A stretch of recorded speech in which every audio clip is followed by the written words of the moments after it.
Sono uno strumento importante le società partecipate, lo sono soprattutto per i servizi che possono essere erogati ai cittadini: acqua, rifiuti, fognature, gas, informatica, ma c'è bisogno di stabilità normativa perché quella attuale è complicata.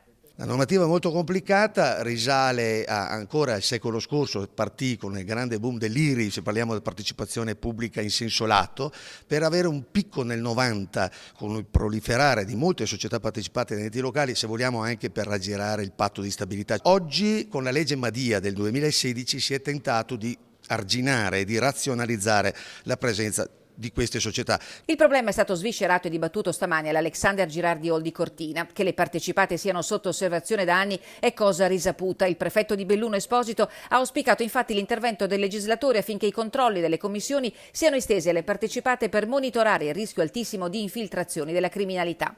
Il presidente Zaia dal canto suo è stato lapidario. Chi fa le leggi, ha detto, è schizofrenico. Da noi, ha aggiunto, non c'è malaffare. Le società partecipate hanno ragione di esistere solo se sono produttive. Se sono poltronifici devono chiudere, e complessivamente 26 quelle chiuse dalla regione fra partecipazione diretta e indiretta. Tra queste c'è il recentissimo caso della holding in liquidazione che è stata incorporata da Veneto Innovazione. Questa di fatto era una scatola vuota con qualche partecipazione e quindi fusione, come hai ben detto, per incorporazione all'interno del Veneto Innovazione, in modo tale da avere un'unica società e non avere delle scatole vuote.